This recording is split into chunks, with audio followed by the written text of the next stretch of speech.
தவக்காலம் 3ஆம் வாரம் ஞாயிறு. முதல் வாசகம். குடிக்க எங்களுக்கு தண்ணீர் கொடும். விடுதலை பயண நூலிலிருந்து வாசகம். அதிகாரம் 17, இறை வார்த்தைகள் 3 முதல் 7 முடிய. அந்நாளில் இஸ்ரேல் மக்கள் சீன் பாலை நிலத்திலிருந்து ரபிதிம் வந்து அங்கு பாளையம் இறங்கினர். அங்கு தண்ணீரின்றி தவித்ததால் மக்கள் மோசேயை எதிர்த்து முறுமுறுத்து, நீர் எகிப்திலிருந்து எங்களை வெளியேற செய்தது எங்களையும் எங்கள் பிள்ளைகளையும் கால்நடைகளையும் தாகத்தால் சாகடிக்கவா என்று கேட்டனர். மோசே ஆண்டவரிடம், இந்த மக்களோடு நான் என்ன செய்வேன்? இன்னும் கொஞ்சம் போனால் என்மேல் கல்லெறிவார்களே என்று கதறினார். ஆண்டவர் மோசேயிடம், இஸ்ரேல் தலைவர்கள் சிலரை உன்னோடு அழைத்து கொண்டு மக்கள் முன் செல். நைல் நதியை அடித்த உன் கோலையும் கையில் எடுத்துக்கொண்டு போ. இதோ, நான் அங்கே ஓரேபில் உள்ள பாறையில் உனக்கு முன் நிற்பேன்.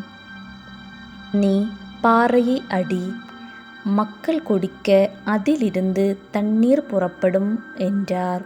இஸ்ரேல் தலைவர்கள் காண மோசே அவ்வாறே செய்தார். இஸ்ரேல் மக்கள் அங்கு வாதாடியதாலும் ஆண்டவர் தம்மோடு இருக்கிறாரா இல்லையா என்று சோதித்ததாலும் அவ்விடம் மாசா என்றும் மெரிபா என்றும் பெயரிட்டு அழைக்கப்பட்டது. ஆண்டவரின் அருள் வாக்கு. இறைவனுக்கு நன்றி.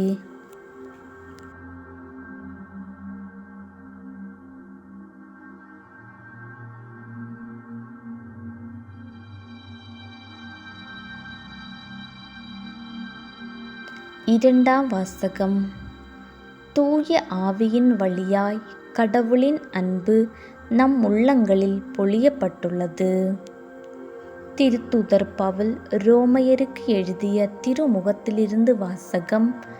அதிகாரம் 5, இறை வார்த்தைகள் 1 முதல் 2 மற்றும் 5 முதல் 8 முடிய. சகோதரர் சகோதரிகளே, நாம் கொண்டுள்ள நம்பிக்கையின் மூலம் கடவுளுக்கு ஏற்புடையவர்களாகி உள்ள நாம், நம் ஆண்டவராகிய இயேசு கிறிஸ்துவின் வழியாய் கடவுளோடு நல்லுறவு கொண்டுள்ளோம்.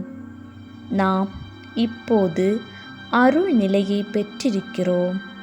இந்நிலை அடையும் உரிமை இயேசு கிறிஸ்து மீது கொண்ட நம்பிக்கையால்தான்.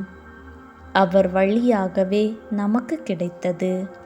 கடவுளின் மாட்சியில் பங்கு பெறுவோம் என்னும் எதிர்நோக்கில் நாம் பெருமகிழ்வும் கொள்ள முடிகிறது. அந்த எதிர்நோக்கு ஒருபோதும் ஏமாற்றம் தராது.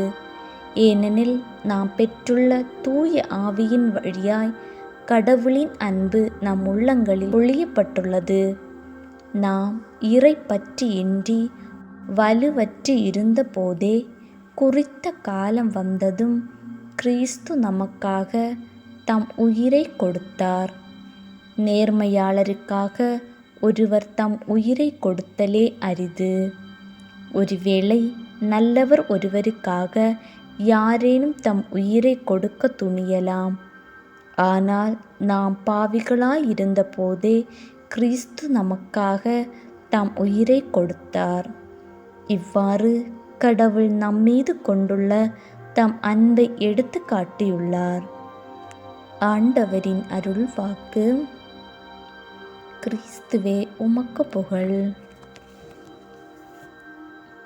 ஆண்டவரே, நீர் உண்மையிலே உலகின் மீட்பர். நான் தாகம் கொள்ளாதபடி வாழ்வு தரும் தண்ணீரை எனக்கு அளித்தருளும். நற்செய்தி வாசகம். நிலை வாழ்வு அளிக்க பொங்கி எழும் ஊற்று கிறிஸ்துவே. யோவான் எழுதிய தூய நற்செய்தியிலிருந்து வாசகம். அதிகாரம் 5, இறை வார்த்தைகள் 5 முதல் 42 முடிய. அக்காலத்தில் இயேசு சமாரியாவில் உள்ள சிக்கார் என்னும் ஊருக்கு வந்து சேர்ந்தார். யாக்கோபு தம் மகன் யோசேப்புக்கு கொடுத்த நிலத்துக்கு அருகே அந்த ஊர் இருந்தது. அவ்வூரில் யாக்கோபின் கிணறும் இருந்தது. பயணத்தால் களைப்புற்றிருந்த இயேசு கிணற்று ஓரமாய் அமர்ந்தார். அப்போது ஏறக்குறைய நண்பகல். அவருடைய சீடர் உணவு வாங்குவதற்காக நகருக்குள் சென்றிருந்தனர். சமாரிய பெண் ஒருவர் தண்ணீர் மொள்ள வந்தார். இயேசு அவரிடம், குடிக்க எனக்கு தண்ணீர் கொடும் என்று கேட்டார். அச்சமாரிய பெண் அவரிடம், நீர் யூதர், நானோ சமாரிய பெண். நீர் என்னிடம் குடிக்க தண்ணீர் கேட்பது எப்படி என்று கேட்டார். ஏனெனில் யூதர்கள் சமாரியரோடு பழகுவதில்லை. இயேசு அவரை பார்த்து, கடவுளுடைய கொடை எது என்பதையும் குடிக்க தண்ணீர் கொடும் என கேட்பவர் யார் என்பதையும் நீர் அறிந்திருந்தால் நீரே அவரிடம் கேட்டிருப்பீர். அவரும் உமக்கு வாழ்வு தரும் தண்ணீரை கொடுத்திருப்பார் என்றார். அவர் இயேசுவிடம், ஐயா, தண்ணீர் மொள்ள உம்மிடம் ஒன்றுமில்லை, கிணறும் ஆழமானது. அப்படியிருக்க வாழ்வு தரும் தண்ணீர் உமக்கு எங்கிருந்து கிடைக்கும்? எம் தந்தை யாக்கோபை விட நீர் பெரியவரோ? அவரே எங்களுக்கு இக்கிணற்றை வெட்டி தந்தார். அவரும் அவருடைய மக்களும் கால்நடைகளும் இதிலிருந்து தான் தண்ணீர் குடிப்பது வழக்கம் என்றார். இயேசு அவரை பார்த்து, இந்த தண்ணீரை குடிக்கும் ஒவ்வொருவருக்கும் மீண்டும் தாகம் எடுக்கும். நான் கொடுக்கும் தண்ணீரை குடிக்கும் எவருக்கும் என்றுமே தாகம் எடுக்காது. நான் கொடுக்கும் தண்ணீர் அதை குடிப்பவருக்குள் பொங்கி எழும் ஊற்றாக மாறி நிலை வாழ்வு அளிக்கும் என்றார். அப்பெண் அவரை நோக்கி, ஐயா, அத்தண்ணீரை எனக்கு கொடும். அப்போது எனக்கு தாகமும் எடுக்காது. தண்ணீர் மொள்ள நான் இங்கு வர தேவையும் இருக்காது என்றார். இயேசு அவரிடம், நீர் போய் உம் கணவரை இங்கே கூட்டிக் கொண்டு வாரும் என்று கூறினார். அப்பெண் அவரை பார்த்து, எனக்கு கணவர் இல்லையே என்றார். இயேசு அவரிடம், எனக்கு கணவர் இல்லை என நீர் சொல்வது சரியே. உமக்கு 5 கணவர்கள் இருந்தார்கள் என்றாலும் இப்போது உம்முடன் இருப்பவர் உம் கணவர் அல்ல. எனவே நீர் கூறியது உண்மையே என்றார். அப்பெண் அவரிடம், ஐயா, நீர் ஓர் இறைவாக்கினர் என கண்டு கொண்டேன். எங்கள் முன்னோர் இம்மலையில் வழிபட்டு வந்தனர். ஆனால் நீங்கள் எருசலேமில் தான் வழிபட வேண்டும் என்கிறீர்களே என்றார். இயேசு அவரிடம், அம்மா, என்னை நம்பும். காலம் வருகிறது, அப்போது நீங்கள் தந்தையை இம்மலையிலோ எருசலேமிலோ வழிபட மாட்டீர்கள். யாரை வழிபடுகிறீர்கள் என தெரியாமல் நீங்கள் வழிபடுகிறீர்கள். ஆனால் நாங்கள் தெரிந்து வழிபடுகிறோம். யூதரிடமிருந்தே மீட்பு வருகிறது. காலம் வருகிறது, ஏன் வந்தே விட்டது.